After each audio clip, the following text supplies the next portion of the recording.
Hi there, welcome to Blind Builds. I'm your host, Blind Prime, and for today we're going to be going over the Lego DC Superheroes Superman Mech versus Lex Luther set number 76302. It is a fun little set. Watch my previous videos where I brought out all the pieces, and then I did a video talking about starting the build. Well, I finished the build, and now I'm doing a little review on it. I think it's a cute little mech, that's for sure. I don't like how the mechs, don't give us a head for the mech. We just have a minifigure head sticking out, and it just feels weird to me. That is probably my actually no, that is my biggest dislike of the mechs is that the minifigure's head is just sticking out. And for Superman, that's not too bad because he's nigh indestructible. So whatever. But still, it is something. Now, there's a ball joint at the hip and a ball joint at the shoulders, and there's also a ball joint down here for the feet, and so the feet can wiggle around and the hips can wiggle around. I like the pieces that came in this set. I really do. I think they can go in a lot of places. I really appreciate that we got more negative studs. What just fell off? Oh, I just just knocked Lex Luthor over with the edge of the foot. Superman took out Luthor. Yeah. So this it was a lot of fun to build. I really think the pieces are neat. I like this weird 45-degree piece that we got four of to make the limbs. I like the weird core piece that is the core of the mech. I've never gotten this piece before, so this is definitely a neat new piece. We had to build the cores before, so this is really cool that we actually get an entire piece that we can just snap on and build the core that way. On his back, he's got a couple of uh, little rockets, and I set it up so they can actually move up and down. I built in some little connection points there. I'm not sure if this is how it was supposed to look.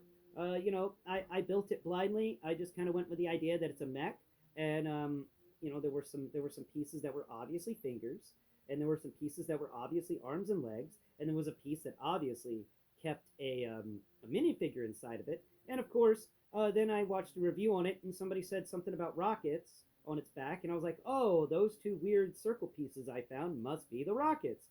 And it just kind of came together from there. So I really appreciate how intuitive this set is. It doesn't really take much to build. If you don't have the instruction manual, you can just go wild and figure out your own mech build. I appreciate mine.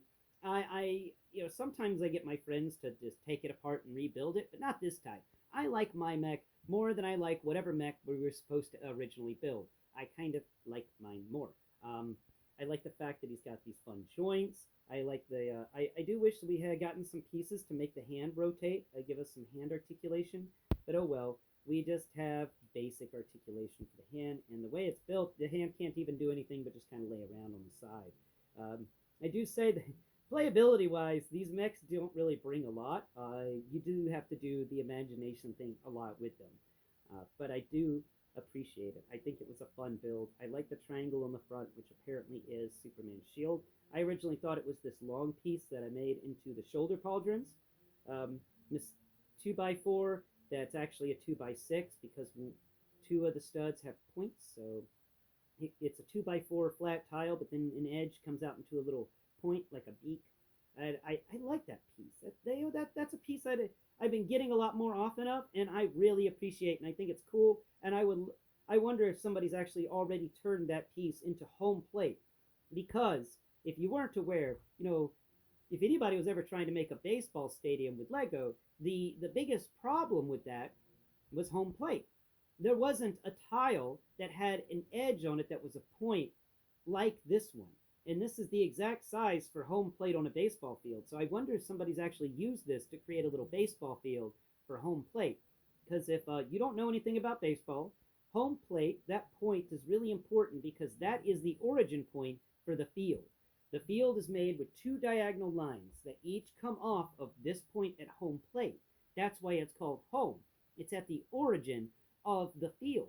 Everything field wise splits off from the point on home plate, and the foul lines are on either side of it. So as long as your ball doesn't go past the lines that this point makes, It's within play.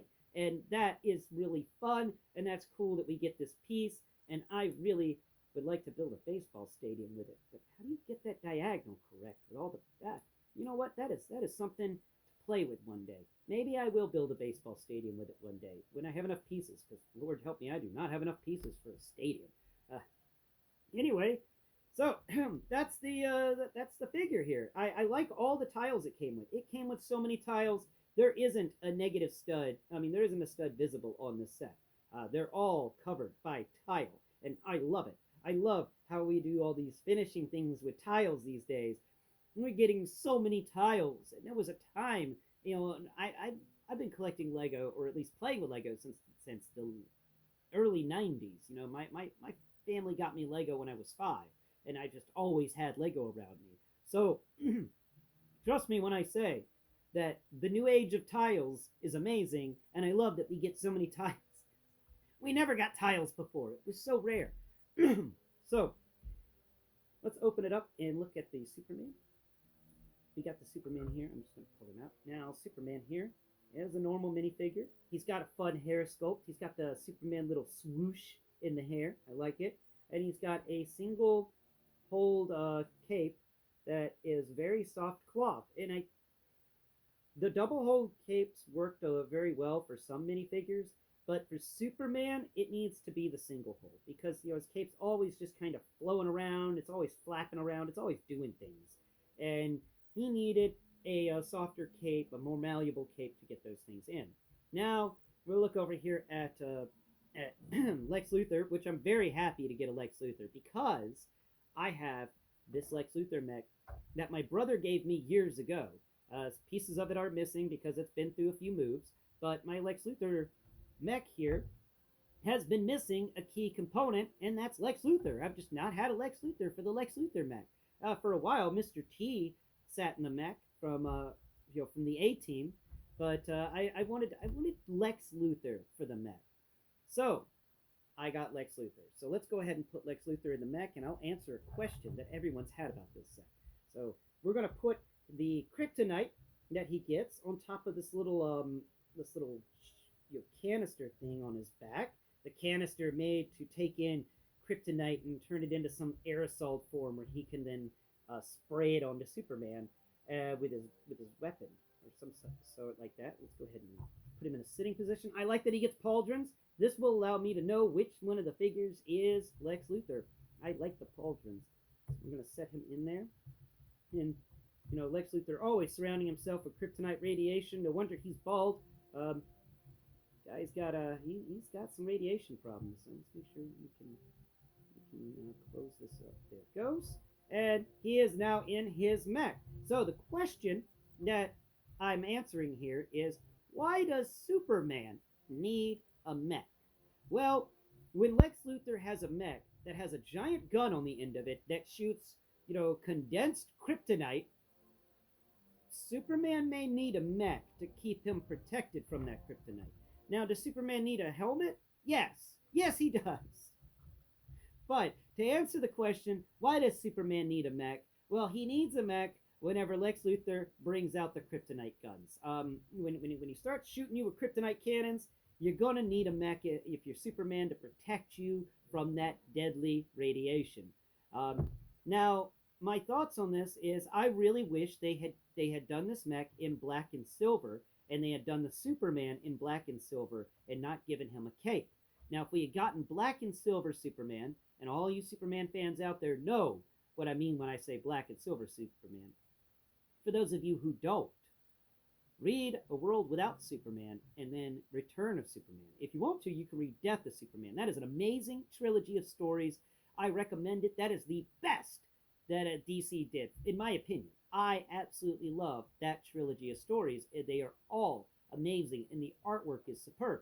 But Superman, well, he gets killed in Death of Superman. And then in A World Without Superman, his body's stolen. And then in Return of Superman, he comes back. But he is unpowered. So he has to use like an almost Iron Man looking suit. And then he shows up in something akin to the Hulkbuster. Because that was the only way that he could get from the Fortress of Solitude to Metropolis. He used something like a Hulk Buster, and so whenever I first heard Superman versus Lex Luthor, my initial thought was that black and silver Hulkbuster armor, and then the black and silver Superman, the unpowered Superman that comes out of it. And of course, spoiler alert on all that. Um, Later on, the Eradicator jumps in front of a giant beam of condensed kryptonite radiation fired from a gun very similar to the one Lex Luthor has on his mech here, but it was actually connected to a kryptonite engine that was a world destroyer type vehicle thing. You got to read the story; it's wild. But the Eradicator jumped between Superman and this beam of kryptonite before it could hit Superman, and took the entire force of it. And it ended up eradicating the Eradicator. But something weird happened when it did that, and all the powers of the Eradicator somehow went into Superman right there. Comic book logic, I know, but that's how Superman got his powers back at the end of the Return of Superman. And that was amazing. I distinctly remember the image of Superman flying away, and there being the other, the kid Superman, and the and Green Lantern there with a bunch of casts on his body because he had just finished going against an insane villain made of yellow. So Kyle Rayner, Green Lantern, couldn't handle the yellow guy because that was back when the yellow was still around, and he ended up that scene. He's carrying the corpse of Eradicator in his Green Lantern beam, and the young Superman, the one that wore the leather jacket and the blue jeans, looks at Superman flying away and goes, "I'm not Superman. That's Superman." And I loved that. I actually had a poster of that scene on my wall for many years, and it's just a really cool storyline, and I absolutely loved it. And that's what I thought about whenever I heard about this mech. Now, personally, I wanted a Superman and a Lex Luthor for my minifigure collection, but also I was hoping that it would be the black and silver. Sadly, we didn't get the black and silver, but maybe one day we will. An unpowered Superman would be a cool minifigure to have. Thanks for watching today's video. I hope you've enjoyed my explanation of the mech for Superman, and my explanation of why Superman needs a mech. At the end of the day, I'm going to give this set gets a B+ ranking, because no matter how protective the super suit is to save you from kryptonite, doesn't help if you're not wearing a helmet. Thanks for watching. Until next Prime, bye-bye for now.